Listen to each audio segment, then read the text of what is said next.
Hello everyone, कैसे हैं आप? आपका आपके YouTube channel Digvijay commerce classes पर एक बार फिर से स्वागत है।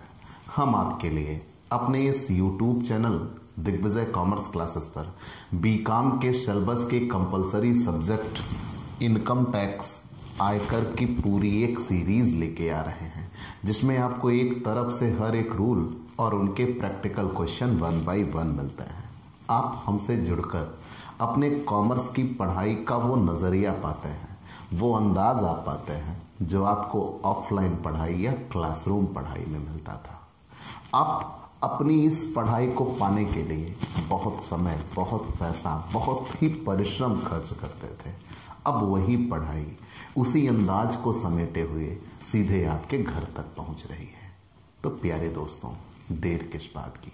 अगर आप अपने घर बैठे अपने कॉमर्स की पढ़ाई अपनी शर्तों पर पूरी करना चाहते हैं तो दिग्विजय कॉमर्स क्लासेस आपके पास एकमात्र विकल्प है।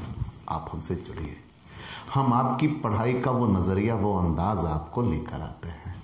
प्यारे दोस्तों, अगर आप हमसे नए जुड़ रहे हैं तो सबसे पहले हमारे इस YouTube channel Digvijay commerce classes को सब्सक्राइब करिए, शेयर करिए, बेल आइकन दबाइए ताकि आपको हमारे लेटेस्ट वीडियोज़ के अपडेट मिल सके। आप हमसे पेड क्लास भी ले सकते हैं। पेड क्लास पाने के लिए आप हमारे व्हाट्सएप नंबर पर व्हाट्सएप करिए, मैसेज करिए, आपको पेड क्लास की पूरी जानकारी दे दी जाएगी, जिसमें आप बहुत थोड़े से शुल्क का भुगतान करके हमसे एक रेगुलर क्लास पाते हैं। PDF मिलेगा, डाउट सेशन रखा जाएगा, क्वेश्चन पेपर सॉल्व कराए जाएंगे। तो ये सब कुछ पाने के लिए आप हमसे पेड क्लास ले सकते हैं। प्यारे दोस्तों, इनकम टैक्स के 5 हेड हमने आपको पढ़ा दिए हैं। पांचों हेड वेतन से आए, मकान संपत्ति से आए, व्यवसाय अथवा पेशे से आए, पूंजी लाभ अन्य साधनों से आए। उसके अलावा हमने कृषि आय, वेतन से आए, कृषि आय, निवास स्थान और अबाउट इनकम टैक्स इंट्रोडक्शन कह लीजिए, और फिर वैसे ही हमने अन्य रूल जैसे आय का विवरण क्या होता है, कैसे जमा होता है, और अंत में आके हमने आपको पैन कार्ड और कर निर्धारण के प्रकार, अपील, पुनर्विचार, ये सारे कॉन्सेप्ट हमने आपको पढ़ा दिए हैं। मतलब कंप्लीटली लगभग आप और मैं टैक्स निकालना भी स्पेशली आपको सिखा चुका हूं, याद रखिएगा। लेकिन स्पेशली कुछ ऐसे भी क्वेश्चन बन के आते हैं जो एक क्वेश्चन होगा, है तो वो पूरा एक लेसन, लेकिन इन एग्जाम पेपर में वो आपके लिए एक कंप्लीट क्वेश्चन बन के आएगा। तब आप क्या करिएगा? मतलब मैं आज आपके लिए एक ऐसा लेसन लेके आया हूं एग्जाम में, जिसमें से आप एक क्वेश्चन पकड़ लीजिए कि एक क्वेश्चन हमें इसमें से तैयार करना है। क्योंकि देखिएगा, समय कम है और ये सही मायनों में इनकम टैक्स की बुक अगर आप पूरी पढ़ने जाइएगा तो भाई वक्त आपको काफ़ी लंबा चाहिए, और हमें इस किताब के साथ साथ अन्य किताबें भी पढ़ानी होती है। तो मैं आपको ग्रेजुएशन लेवल के लिए जितना आवश्यक है उतना बता रहा हूँ, और अगर आप कंपटीशन लेवल के लिए चाहते हैं तो आप हमसे एनी टाइम कंसल्ट कर सकते हैं। हमारा नंबर आपके पास है, आपको पूरी जानकारी दे दी जाएगी। ठीक, तो चलिए दोस्तों, आज का हमारा टॉपिक है उद्गम स्थान पर कर की कटौती। बहुत ही परफेक्ट, बहुत ही उम्दा टॉपिक है आज का, उद्गम स्थान पर कर की कटौती तथा कर का संग्रह। यहां पे ये कहा गया deduction and collection of tax at source. सबसे पहली चीज हम ये जानते हैं, सरकार आय कर को निम्न प्रकार से एकत्रित करती है। तो कितने प्रकार हैं? 5। हम ये कह सकते हैं कि सरकार 5 तरीकों से आयकर को एकत्रित करती है। पहला, उद्गम स्थान पर कर की कटौती करती है। दूसरा, उद्गम स्थान पर कर का संग्रह करती है। तीसरा, कर का अग्रिम भुगतान से प्राप्त करती है, एडवांस पेमेंट ऑफ टैक्स। चौथा, स्वयं कर निर्धारण से प्राप्त करती है। और पांचवा, मांग का नोटिस से प्राप्त करती है। अब हमने ये 5 तो आपको बता दिए कि सरकार आयकर को कितने प्रकार से इकट्ठा करती हैं? 5 प्रकार से इकट्ठा करती हैं। कौन कौन से? उद्गम स्थान पर कर की कटौती, उद्गम स्थान पर कर का संग्रह, फिर हमने आपको बताया अग्रिम आयकर, फिर हमने बताया स्वयं कर निर्धारण, और फिर मांग का नोटिस। अब आप ये सोच रहे होंगे कि आखिर ये पांचों क्या क्या है। जरूर हम एक्सप्लेन करते हैं, बहुत थोड़ा सा। आप जानते रहिए कि सरकार आयकर निम्न प्रकार से एकत्रित करती है। अब आप ये सोचे होंगे फिर वो आयकर की वसूली हमने पढ़ाया था वो क्या था कि वेतन जब्त कर लिया, देनदार से पैसे ले लिए, न्यायालय से ले लिया, संपत्तियां बेच दी। बेटा वो पैसे कलेक्ट करना था आपके ऊपर। जब वो टैक्स चार्ज हो जाएगा तो फिर वो टैक्स रिकवरी हम कैसे करेंगे, वो मुद्दा था। यहां ये मुद्दा है कि हम आपसे टैक्स लेंगे, ठीक। वो पैसे कहां से निकलवाएंगे वो मुद्दा नहीं है, वो मुद्दा था पैसे कहां से निकलवाएंगे, याद रखिए। तो सरकार आयकर कितने प्रकार से इकट्ठा करती है? 5 प्रकार से इकट्ठा करती है। तो पहला उद्गम स्थान पर कर की कटौती, और दूसरा है उद्गम स्थान पर कर का संग्रह। अब आप ये सोच रहे होंगे कि आखिर ये दोनों चीजें एक जैसी हैं। नहीं, मैं एक्सप्लेन करता हूं। उद्गम स्थान पर कर की कटौती का मतलब यह है कि मान लीजिए सीधे सरकार आपको कोई पेमेंट करने जा रही है। ध्यान दीजिएगा, आप सरकारी तंत्र से जुड़े हुए व्यक्ति हैं और आपको जो भुगतान करेगी वो सीधे सरकार भुगतान करेगी। और जब सरकार को भुगतान करना है और यदि आपको किए जाने वाले भुगतान पर कोई टीडीएस बनता है, कोई कर बनता है, तो सरकार कर काट कर आपको भुगतान करेगी। आपको शुद्ध भुगतान मिल जाएगा। और कर सरकार ने ही काटा है तो वो सीधा उसके खजाने में जमा हो जाएगा। उसे उद्गम स्थान पर कर की कटौती कहते हैं। लेकिन उद्गम स्थान पर कर का संग्रह क्या होता है? मान लीजिए आप किसी निजी तंत्र, प्राइवेट सेक्टर से जुड़े हुए व्यक्ति हैं, तो जैसे मान लीजिए एक कंपनी है, हम रिलायंस इंडस्ट्रीज का ही नाम ले लेते हैं। अब वहां उनसे लाखों कर्मचारी जुड़े हुए हैं। अब अगर लाखों कर्मचारी जुड़े हुए हैं तो सरकार एक को पकड़े, आयकर डिपार्टमेंट, वो बेहतर है कि उन लाखों को ढूंढे, वो बेहतर है। तो आपका भी नजरिया यही निकल के आया कि सरकार उस एक को ढूंढ ले, उस एक तक पहुंच बना ले। तो सरकार ने कंपनियों या विभिन्न व्यक्तियों को यह आदेश दे रखा है, अगर आप किसी व्यक्ति को पेमेंट करने जा रहे हैं और उसके पेमेंट पर आयकर बनता है तो आप आयकर काट कर पेमेंट करिए। ध्यान दीजिएगा, आप एक प्राइवेट सेक्टर के व्यक्ति हो, आप मालिक हो, प्राइवेट सेक्टर के मालिक हो। अगर आप किसी व्यक्ति को पेमेंट करने जा रहे हो तो आप कर काट कर पेमेंट करिए, और जितना कर काटा गया उतना कर सीधे आयकर ऑफिस में जमा करिए। मतलब बीच में वो व्यक्ति बैठा है। जैसे आप एक उदाहरण लेकर समझिए, अमिताभ बच्चन साहब का। अब अमिताभ बच्चन कौन बनेगा? करोड़पति के हॉट सीट पर आपको बिठाते हैं। आप बैठे, आपने खेलना शुरू किया और आप जीते। तो जब आप जितना जीतते हो, क्योंकि वो 10,000 से ज्यादा है, अगर वो 10,000 से ज्यादा है तो उस पर टीडीएस कटेगा, और टीडीएस काट कर आपको पेमेंट करनी है। अब ये पेमेंट अमिताभ बच्चन मान लीजिए करें, तो आपको वो टीडीएस काट कर पेमेंट करें, आपको तो शुद्ध ही मिलेगा। लेकिन अब बीच में पैसा तो अमिताभ बच्चन के पास रुक गया। अमिताभ बच्चन अब उसको सरकारी ऑफिस में, या कह लीजिए कि सरकार के पास या आयकर विभाग के पास जमा कर दें, तब उसे आयकर का संग्रह कहा जाता है। ठीक, तो मैंने क्या कहा? उद्गम स्थान पर कर की कटौती करके, दूसरा उद्गम स्थान पर कर का संग्रह करके।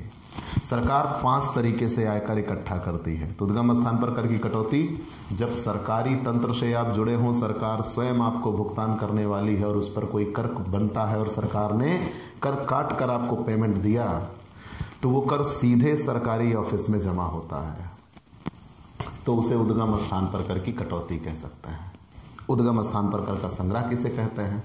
मान लीजिए आप किसी व्यक्ति से जुड़े हुए हैं या किसी कंपनी से जुड़े हुए हैं और वहां से आपको पेमेंट मिलती है और उस पेमेंट पर कर बन रहा है, तो वहां आयकर विभाग द्वारा ये आदेश दिया गया है, तो वो व्यक्ति या संस्था आपको कर काट कर पेमेंट करेगा।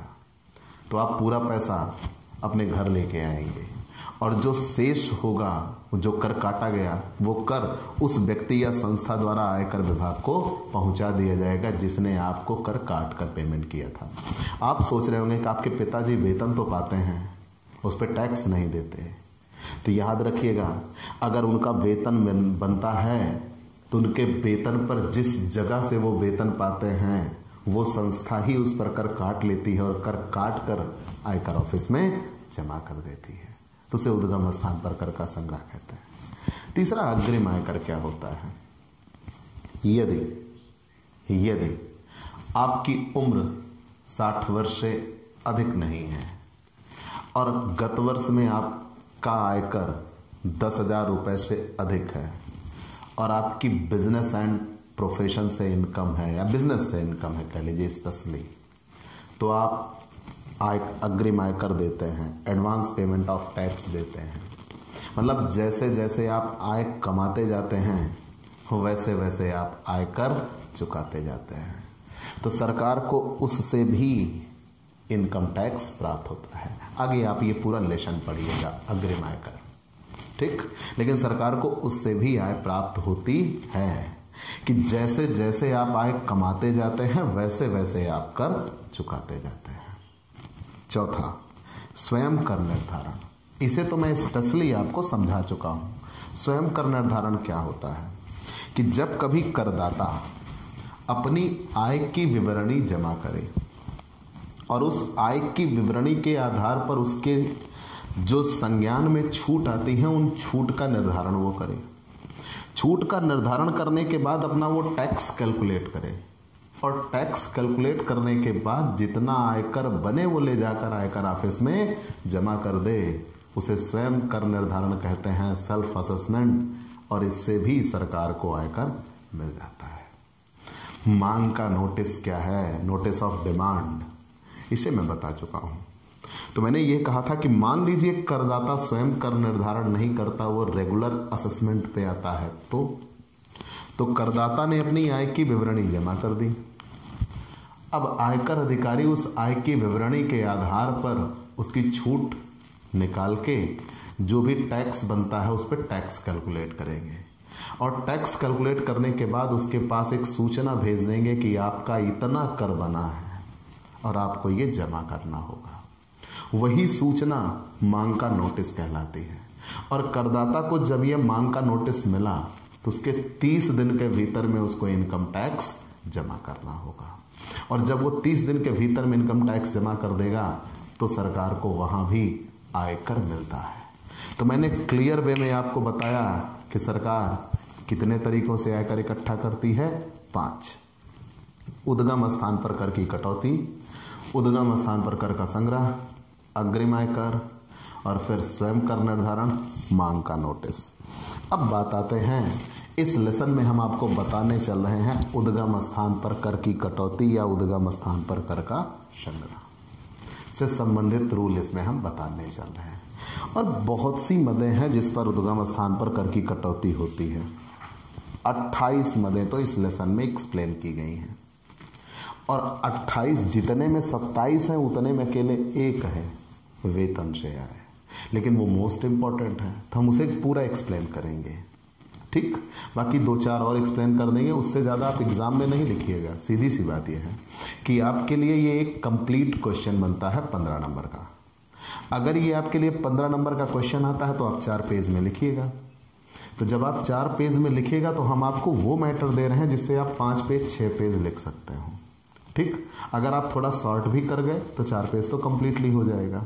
उससे ज़्यादा पढ़ने की कोई ज़रूरत नहीं है। मैंने कहा था, शुरू में ही कहा था कि आपको ग्रेजुएशन लेवल पर जितना जानना है उतना मैं आपका कॉन्सेप्ट क्लियर कर दूंगा। और अगर आपको डिटेल जाननी है तो please contact my personal WhatsApp number. आगे बढ़ते हैं। तो उद्गम स्थान पर कर की कटौती कहते किसे हैं, ठीक। हम सही मायनों में डेफिनेशन ढूंढने आ रहे हैं। उद्गम स्थान पर कर की कटौती से तात्पर्य है कि यदि कोई व्यक्ति को आय का भुगतान करना है और आय का भुगतान करते समय उस पर निर्धारित दर से आयकर काट लिया जाए और शेष रकम आय प्राप्तकर्ता को दे दी जाए। ठीक, से कर काट लिया जाए और जो शेष रकम बचे आयकर प्राप्तकर्ता को दे दिया जाए, वो आय प्राप्तकर्ता को दे दिया जाए। ठीक, और उसके बाद जो कर काटा गया वो कर सरकारी खजाने में जमा कर दिया जाए।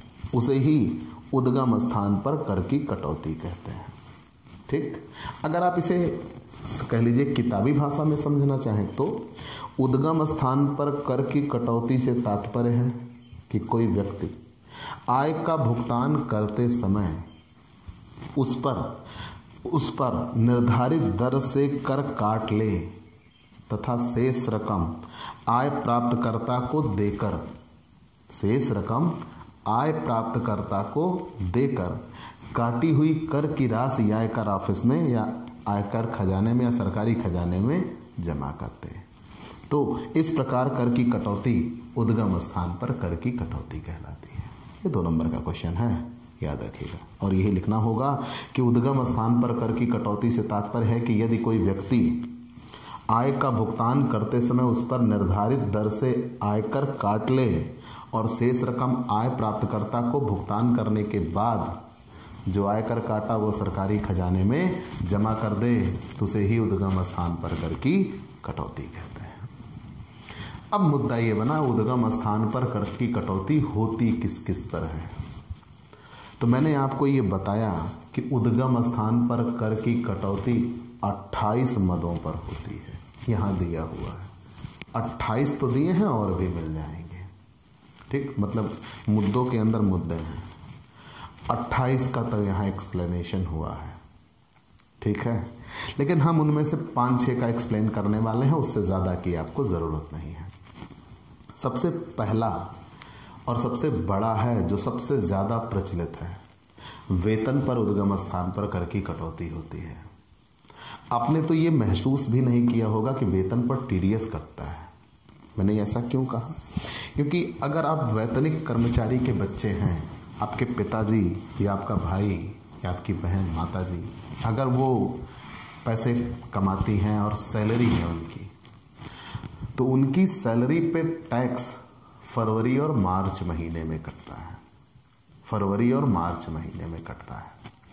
अब आप ये सोचिए कि ये फरवरी और मार्च महीने में कौन सा टैक्स पड़ता है, क्योंकि आपने ये पढ़ा है कि आय की विवरणी तो आप जमा करते हो 1 अप्रैल से। अप्रैल, मई, जून, जुलाई, 4 महीनों में आपको आय की विवरणी देना होता है। आय की विवरणी जमा करने के बाद उस पर टैक्स कैलकुलेट होगा। तो संभव है वो जुलाई के बाद अगस्त या सितंबर हो, तब आपको टैक्स देना होगा। मांग की नोटिस आएगी तब आपको टैक्स देना होगा। तो अब कहीं अक्टूबर के आसपास में आप टैक्स देते हैं। अब अगर अक्टूबर के आसपास में आप टैक्स देते हैं तो इधर आके ये फरवरी या मार्च में कौन सा टैक्स लेके चले गए?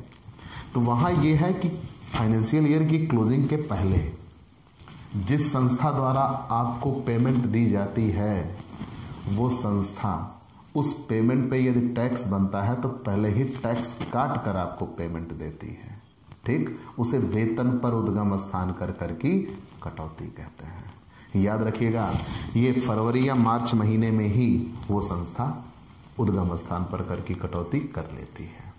ठीक, तो वेतन का हमने उदाहरण दिया कि अभी आप जानिए कि उद्गम स्थान पर कर की कटौती होती किन किन पर है। ठीक, तो हमने कहा किस पर होती है? वेतन पर उद्गम स्थान पर कर की कटौती होती है। दूसरे नंबर पे आते हैं प्रमाणित प्रोविडेंट फंड की राशि का भुगतान करते समय भी उद्गम स्थान पर कर की कटौती होती है। तीसरा, प्रतिभूतियों पर ब्याज पर उद्गम स्थान की कर की कटौती होगी। लाभांश पर उद्गम स्थान पर कर की कटौती होती है। घुड़दौड़ से जीत अगर कोई होती है तो उस पर उद्गम स्थान पर कर की कटौती होती है। लॉटरी या वर्ग पहेली से अगर आपको कोई आय होती है तो उस पर उद्गम स्थान पर कर की कटौती होती है। और ठेकेदार व उप ठेकेदार को किए गए भुगतान पर उद्गम स्थान पर कर की कटौती। बीमा कमीशन पर होगी। जीवन बीमा पॉलिसी के अधीन निवासी का भुगतान करने पर होगी। लॉटरी के टिकट बेचने के संबंध में कमीशन पर होगी। कमीशन या दलाली की आय में से आयकर की उद्गम स्थान पर कर की कटौती होगी। किराए के भुगतान के संबंध में उद्गम स्थान पर कर की कटौती होगी। ऐसे ही बहुत से नियम दिए गए हैं। हमें कुछ को ही एक्सप्लेन करना है। ठीक, हमें कुछ को ही एक्सप्लेन करना है और कुछ चीज़ों को तो हम बहुत पहले ही एक्सप्लेन कर चुके हैं। नहीं याद आया? अगर आप लॉटरी या वर्ग पहेली से जीतते हो तो याद रखिएगा, हम एक कंप्लीट क्वेश्चन आपको तैयार करके दे रहे हैं। अगर आप लॉटरी या वर्ग पहेली से जीतते हो तो याद रखिएगा, ये एक हेडिंग है। लॉटरी या वर्ग पहेली से जीतते हो तो लॉटरी या वर्ग पहेली के इनाम से आए 194 बीबी। चलिए, तो अगर आप लॉटरी या वर्ग पहेली से जीतते हो तो हमने आपको ये बताया है कि जब कोई आय संयोगवश, भाग्यवश या अकस्मात प्राप्त हुई हो और जिसके बार बार प्राप्त होने की कोई उम्मीद ना हो, नॉन रिकरिंग नेचर कहते हैं। मतलब आज हुई है, कल होगी या नहीं होगी ये हम कह नहीं सकते। हाँ, आज हुई है। तो अगर कोई आय हुई है जिसके बार बार होने की कोई उम्मीद नहीं है, उसे आकस्मिक आय कहते हैं। और आकस्मिक आय अगर 10,000 रुपए से अधिक है तो उस पर उद्गम स्थान पर कर की कटौती की जाती है, और वो भी कितने प्रतिशत? 30% कर की कटौती की जाती है। और 30% कर की कटौती करने के बाद शेष राशि उस व्यक्ति को भुगतान कर दी जाएगी जिसे आय प्राप्त हुई है, और वो 30% कर काट कर सरकारी खजाने में जमा कर दिया जाएगा। तो अगर आप कोई लॉटरी, वर्ग पहेली, ताश के खेल आदि से पैसे जीतते हो और आपकी जीती गई राशि 10,000 रुपए से ज्यादा है तो उस पर उद्गम स्थान पर कर की कटौती की जाएगी, और वो भी कितने प्रतिशत? 30% की दर से, और शेष रकम आपको भुगतान कर दी जाएगी कर काटने के बाद। ठीक, चलिए, हमने मान लिया। फिर हम आते हैं घुड़दौड़ से जीत। अगर आप घुड़दौड़ करते हैं, घुड़दौड़ में भाग लेते हैं और घुड़दौड़ में हमने पैसा लगाया और जिस घोड़े पे पैसा लगाया वो जीत गया, याद रखिएगा, जिस घोड़े पे पैसा लगाया वो जीत गया। तो अगर आपने घुड़दौड़ में पार्टिसिपेट किया, भाग लिया, और आपके द्वारा लगाए गए पैसे वाला घोड़ा जीत गया, तो आपको उससे आय हुई, वो आकस्मिक आय हुई। और उस आकस्मिक आय पर, बशर्ते वो 10,000 रुपए से अधिक हुई हो, आप उद्गम स्थान पर कर की कटौती होगी उस पर, और उद्गम स्थान पर कर की कटौती होगी 30% की दर से कर काटा जाएगा, और कर काट कर शेष राशि आपको भुगतान कर दी जाएगी। ठीक, तो ये दोनों आकस्मिक आय के संदर्भ में है, लेकिन दोनों को आप अलग अलग एक्सप्लेन करते हैं। लॉटरी, वर्ग पहेली, ताश के खेल को आप अलग रखते हैं और घुड़दौड़ से जीत को आप अलग रखते हैं। दोनों पे रूल सेम है कि 10,000 से ज्यादा होगा तभी TDS कटेगा, और कितना कटेगा? 30% की दर से कटेगा, और शेष राशि उस करदाता को भुगतान कर दी जाएगी। बिल्कुल यही रूल है, आकस्मिक आय ही होती है, कौन बनेगा करोड़पति। और ये मैं बिल्कुल आपको एक्सप्लेन कर चुका हूं। अन्य पे आते हैं।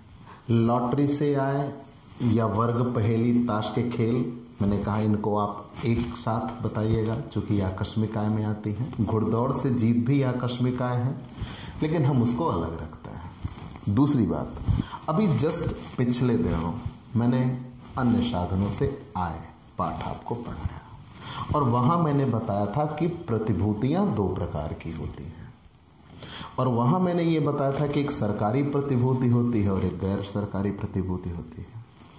और सरकारी प्रतिभूति भी 2 प्रकार की होती हैं, कर मुक्त और कर योग्य। लेकिन वहां मैंने ये कहा था कि सरकारी प्रतिभूतियों पर TDS नहीं लगता, कर मुक्त पे तो कर ही नहीं लगता, कर योग्य पे कर जरूर लगता है लेकिन TDS नहीं करता। गैर सरकारी प्रतिभूति पे मैंने दोनों पे नियम बताया था कि TDS कटता है। अगर करमुक्त सरकारी प्रतिभूतियां होती हैं तो उस पर डेफिनेटली TDS माना जाता है, क्योंकि ये माना जाएगा कि उस पर कर का भुगतान वो संस्था दे चुकी है जिस संस्था से आपको वो भुगतान मिल रहा है। और अगर कर योग्य गैर सरकारी प्रतिभूतियां हैं तो जब ब्याज निकाल के दिया रहता है तो ये माना जाता है कि ऑलरेडी उस पर TDS काटा जा चुका है। कितने प्रतिशत? 10%। वहां आप पढ़े थे कि प्रतिभूतियों के ब्याज और लाभांश, याद रखिएगा, बशर्ते लाभांश कर योग्य हो। अगर लाभांश भारतीय कंपनी का है तो कर मुक्त होता है, अगर अन्य किसी आधार पर मिला है तो वो जरूर कर योग्य होगा, और उस पर TDS कटेगा, वो भी कितने प्रतिशत? 10% की दर से कटेगा। लेकिन यहां भी एक प्रावधान है। प्रावधान यह है कि 1 अप्रैल 2020 से 13 मई 2020 तक तो 10% कटता था, लेकिन उसके बाद 14 मई 2020 से 31 मार्च 2020 तक 7.5% की दर से टीडीएस काटा जाएगा। ठीक, एक व्यक्ति को देना होगा, पर्सन जहां कहा गया है, और घरेलू कंपनी भी टीडीएस देती हैं, और भुगतान करते समय या खाते में जमा करते समय जो भी पहले हो तब टीडीएस दिया जाता है। चलिए, हमने ये मान लिया। ऐसे ही लाभांश के संदर्भ में भी आप पढ़िएगा कि लाभांश पर भी बशर्ते वो लाभांश कर योग्य हो। अगर घरेलू कंपनी या भारतीय कंपनी से दे लाभांश है तो वो तो कर मुक्त होता है। अन्य किसी आधार पर लाभांश है तो वो कर योग्य होगा, और फिर उस पर टीडीएस कटता है। और टीडीएस कितने प्रतिशत की दर से कटता है? 10% की दर से कटता है, और शेष राशि आय प्राप्तकर्ता को भुगतान कर दी जाती है। और कर जो टीडीएस काटा गया है वो आयकर ऑफिस में, या कह लीजिए सरकारी खजाने में जमा कर दिया जाता है। चलिए, हमने ये सारी चीजें तो पढ़ ली। प्रमाणित प्रोविडेंट फंड की राशि अगर कर्मचारी को भुगतान की जा रही है तो विशेष नियम है, याद रखिएगा। मैंने क्या कहा?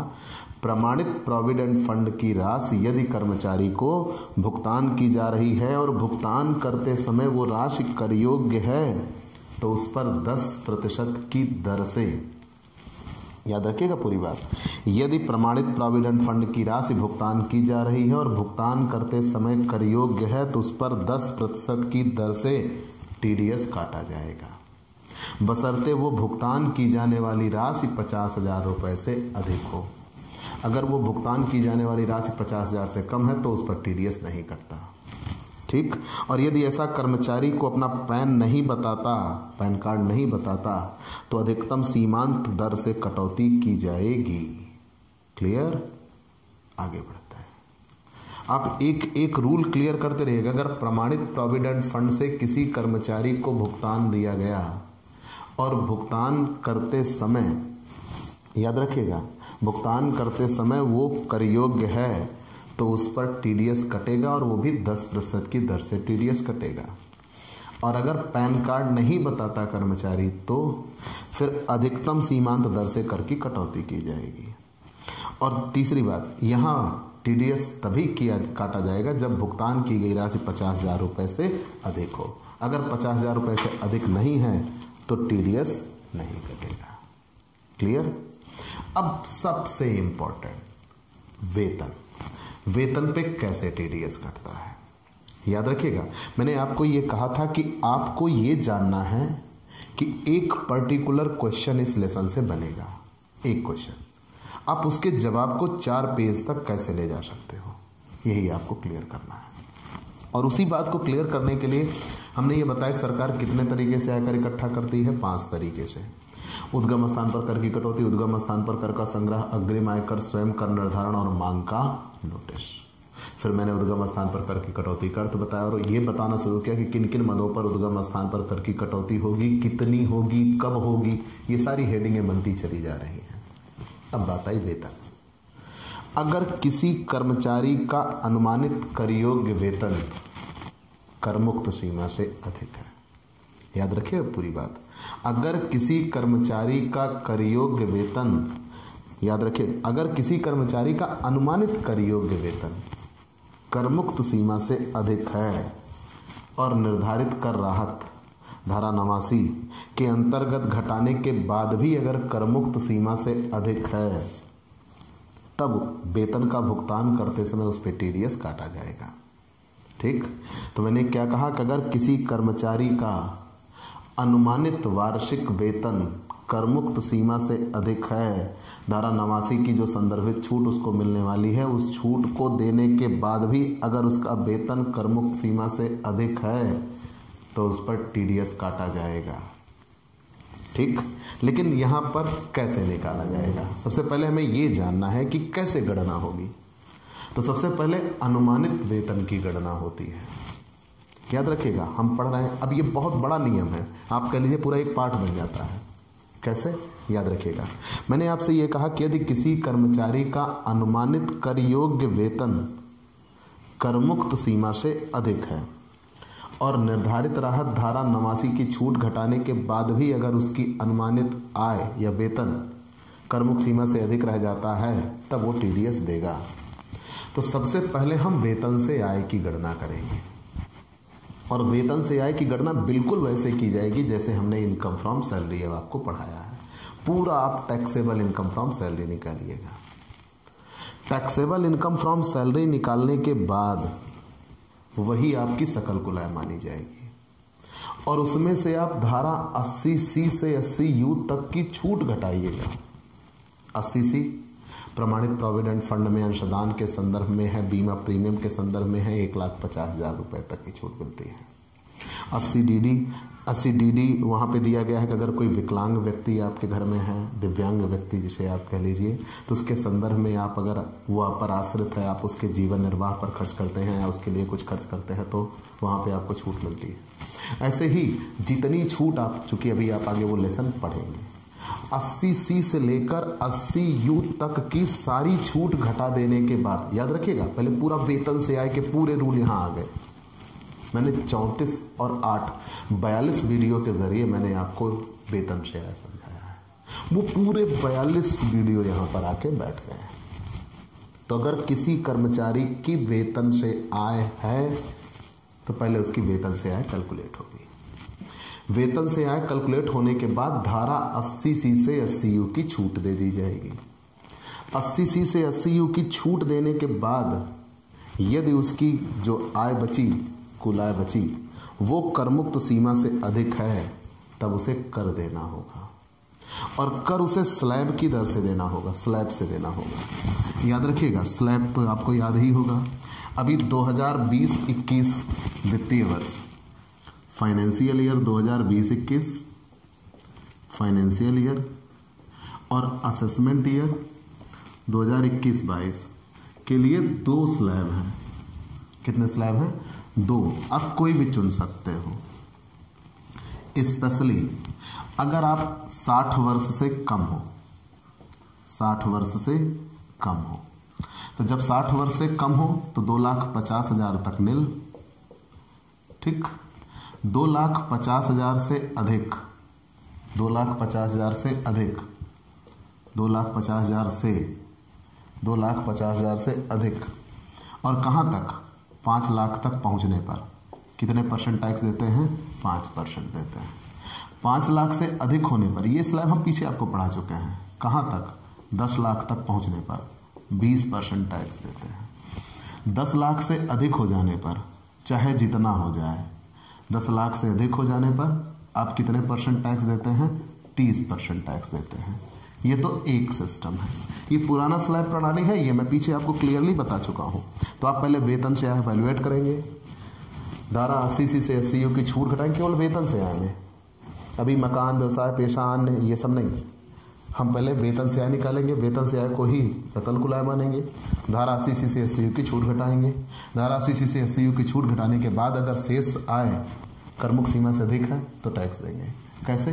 बिल्कुल ऐसे, स्लैब से। अगर मान लीजिए 60 वर्ष से अधिक है तो 60 वर्ष से अधिक, 80 वर्ष से कम। अब आप सोच रहे होंगे 60 वर्ष पे तो यार रिटायर हो जाते हैं, हो सकता है प्राइवेट कंपनी में हो। 60 वर्ष से अधिक, 80 वर्ष से कम, 60 वर्ष से अधिक और 80 वर्ष से कम अगर है तो तब यहां 3 लाख रुपए तक नील, 3 लाख रुपए तक नील। 3 लाख से 5 लाख तक, 3 लाख से 5 लाख तक 5%, 3 लाख से 5 लाख तक 5%, 5 लाख से अधिक 10 लाख तक 20%, 10 लाख से अधिक होने पर, 10 लाख से अधिक होने पर 30% टैक्स देगा। क्लियर? और अगर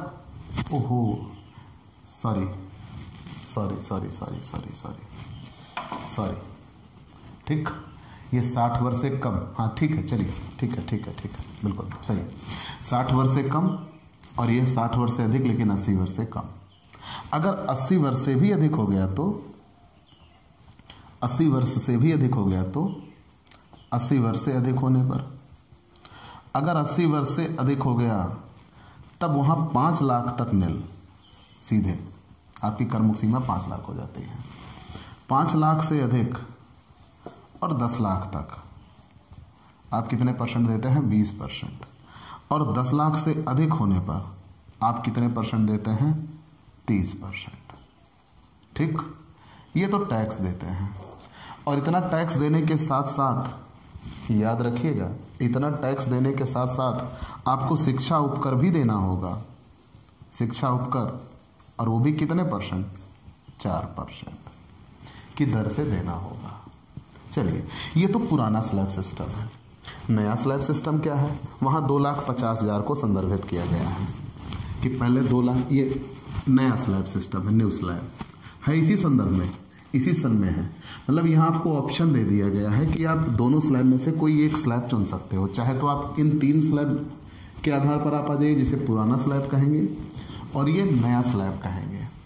ठीक, तो मैंने आपको इनकी तुलना करके भी बताया है कि दोनों में बेहतर कौन सा होता है। नया स्लैब, तो नए स्लैब पर आप 2,50,000 तक नील, 2,50,000 तक नील, फिर 2,50,000 से आगे कहाँ तक? 5 लाख तक, मतलब अगले 2,50,000। अब यही अगले अगले अगले अगले हर बार 2,50,000 जुड़ता चला जाएगा, 5%। फिर 5 लाख से आगे 7,50,000 तक 10%। फिर 7,50,000 से आगे 10 लाख तक 15%। ठीक, फिर 10 लाख के आगे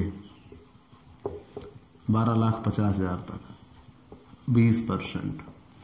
फिर 12,50,000 से आगे 15 लाख तक 25%। ठीक, याद रखिएगा। और फिर आगे चाहे जितना आगे निकल जाए, फिर 30%। 15 लाख के आगे, 15 लाख से अधिक होने पर 30%। ठीक, अब ये नियम है। अब यहाँ आप ये सोच रहे होंगे कि ये तो फिर बेहतर है भाई, कम दिख रहा है, लेकिन ये बेहतर नहीं है, क्योंकि जब आप इस स्लैब को चुनते हैं तो इसमें आपको कई सारी छूट नहीं मिलती। ये हमने बताया था। आज ये वक्त नहीं है कि आज ये चीज़ बताई जाए, वो हम पीछे बता चुके हैं। आज आपको यहाँ ये जानना है कि वेतन से आय पर टीडीएस कैसे। तो मैंने ये कहा कि सबसे पहले वेतन से आय कैलकुलेट होगी, धारा 80 से 80 की छूट घटाई जाएगी, और यदि हमारी आय करमुक्त सीमा से अधिक हुई वेतन से आय, तो उस पर टीडीएस कटेगा और ऐसे कटेगा। क्लियर? आप इस स्लैब को चुनते हो तो इस पर काटा जाएगा, उस स्लैब को चुनते हो तो उस पर काटा जाएगा। और यहाँ इसके बाद याद रखिएगा, शिक्षा उपकर लगता है 4%, और अधिभार भी देना होगा। अगर आपकी कुल आय 50 लाख रुपए से अधिक और 1 करोड़ से कम हुई तो 10% अधिभार। अगर आपकी कुल आय 1 करोड़ रुपए से अधिक हुई परंतु 2 करोड़ रुपए से कम है, ठीक है, तो वहाँ पे आपको 15% अधिभार। अगर आपकी कुल आय 2 करोड़ से अधिक हुई परंतु 5 करोड़ से कम है तो 25% अधिभार। और अगर आपकी आय 5 करोड़ रुपए से अधिक हुई तो 37% की दर से अधिभार देना होगा। ये मैं आपको बता चुका हूँ। सीमांत राहत, अगर आप सीमांत राहत के दायरे में आते हैं, कभी कभी ऐसा होता है कि आपकी आय बढ़ती है और आय बढ़ने के साथ साथ आपका कर भी बढ़ता है, तो संपूर्ण आय कर के रूप में ले ली जाती है और जो शेष बच जाता है आपको उसकी छूट दे दी जाती है, वो सीमांत राहत कही जाती है, वह भी वैल्यूएट होगी। अगर मान लीजिए आपके पास एक से अधिक नियोक्ता है, तो मतलब आप एक से अधिक जगह काम करते हो, तब आप टीडीएस कैसे दोगे? तो आपके पास जब एक से अधिक मालिक होंगे तो आप उनमें से किसी एक मालिक को चुनते हो कि आपका टीडीएस ये काटेगा, तो उसके यहाँ जितना आप कमा रहे हो वो तो कमाओगे ही, जो दूसरे के यहाँ से कमा रहे हो वो भी आप उसको बताओगे कि मैंने उस जगह से इतना कमाया है, और वो उस पर भी टीडीएस काटेगा और टीडीएस काट कर आयकर ऑफिस में जमा करेगा। ये नहीं कि दोनों जगह अलग अलग आप टीडीएस देंगे। फिर दोनों में से किसी एक को चुनेंगे और उसे ही उस दूसरी जगह की आय भी बताएंगे और वो उस पर टीडीएस काटेगा और काट कर आयकर ऑफिस में जमा करेगा। ये विशेष रूप से याद रखिएगा। अगर कर्मचारी के वेतन के अलावा अन्य आय भी है, तो जैसे उसके पास मकान से आय है, व्यवसाय अथवा पेशे से आय है, तो पूंजी लाभ है, तो अन्य साधनों से आय है, तो उसकी अन्य आय भी उसकी वेतन से आय में जोड़ दी जाएंगी और उस पर उद्गम स्थान पर कर की कटौती करके दिखाया जाएगा। याद रखिएगा। मकान किराया भत्ता के संदर्भ में एक नियम है। अगर मकान किराया भत्ता 3,000 रुपए से अधिक का नहीं है, महीने का 3,000 रुपए से कम है, तो फिर जो मालिक है उस पर टीडीएस नहीं काटेगा, छोड़ सकता है। लेकिन यदि वो 3,000 रुपये से अधिक का है तो वो तुरंत फिर उस पर प्रूफ मांगेगा और उस पर टीडीएस काटेगा, फिर आपको छूट नहीं देगा। अगर 3,000 रुपये से कम मकान किराया भत्ता चुकाया जा रहा है मंथली तो उस पर टीडीएस नहीं काटता, नहीं तो टीडीएस काटा जाता है। ठीक, ये सारी चीज़ें आपने जान लिया। फिर ऐसे ही आप किसी भी प्रकार से आप अन्य चीज़ें जैसे बीमा आदि के लिए कमीशन, जैसे बीमा आदि का अगर भुगतान किया जाता है तो हमने आपको ये सारी चीज़ें बता दिया, जितना आपने जान लिया। बीमा कमीशन, अगर बीमा कमीशन दिया जाता है तो कंपनी की दशा में 10% और अन्य किसी दशा में 5% टीडीएस काटा जाता है। अगर जीवन बीमा पॉलिसी दी जाती है, जीवन बीमा पॉलिसी के अधीन निवासी को अगर भुगतान किया जाता है तो कोई व्यक्ति जो किसी निवासी को जीवन बीमा पॉलिसी के अधीन किसी राशि का भुगतान करता है तो वह ऐसी राशि में से जो बीमा कंपनी के प्राप्त राशि में से बीमा प्रीमियम की राशि घटाकर शामिल है उस पर 5% की दर से टीडीएस काटा जाएगा। क्लियर? तो आप इतना जानते रहिएगा। किराया भुगतान के संदर्भ में कितना है? 2%। मशीनरी प्लांट या उपकरण के प्रयोग के लिए 2% है और अन्य संपत्तियों के लिए 10% टीडीएस काटा जाता है। खैर, इससे ज़्यादा जानने की आपको ज़रूरत नहीं है। जितना मैंने बता दिया वो एक थ्योरी के क्वेश्चन के लिए कंप्लीट टॉपिक है। आप उतना लिखेंगे उतना ही परफेक्ट होगा आपके लिए। स्लैब लिखेंगे यही एक पेज से ज़्यादा निकल जाएगा। ठीक, तो प्यारे दोस्तों, आपको ये क्लास कैसी लगी हमें ज़रूर बताइएगा। आपके लाइक और कमेंट का इंतज़ार रहेगा। आप हमसे पेड क्लास भी ले सकते हैं। पेड क्लास पाने के लिए आप हमारे व्हाट्सएप नंबर पर व्हाट्सएप करिए, मैसेज करिए, आपको पेड क्लास की पूरी जानकारी दे दी जाएगी, जिसमें आप बहुत थोड़े से शुल्क का भुगतान करके हमसे एक रेगुलर क्लास पाते हैं। पीडीएफ मिलेगा, डाउट सेशन रखा जाएगा, क्वेश्चन पेपर सॉल्व कराए जाएंगे। तो ये सब कुछ पाने के लिए आप हमसे पेड क्लास ले सकते हैं। और स्पेशली अगर आप हमसे नए जुड़ रहे हैं तो सबसे पहले हमारे इस YouTube channel Digvijay commerce classes को सब्सक्राइब करिए, शेयर करिए, बेल आइकन दबाइए ताकि आपको हमारे लेटेस्ट वीडियोस के अपडेट मिल सकें। तो आज की क्लास में इतना ही। अगले दिन नए टॉपिक के साथ फिर से मुलाकात होगी। याद रखिएगा, इस पर प्रैक्टिकल क्वेश्चन भी आते हैं लेकिन ज़रूरत नहीं है। वेतन से है, मैंने बता दिया, वेतन से आए आप कैलकुलेट कर लीजिएगा, उसके बाद आप टैक्स निकाल सकते हैं, वो मैंने आपको सिखाया है। ठीक, तो आज की क्लास यहीं पे रोकेंगे। अगले दिन फिर नए टॉपिक के साथ मुलाकात होगी। चलते हैं दोस्तों, बाय बाय दोस्तों।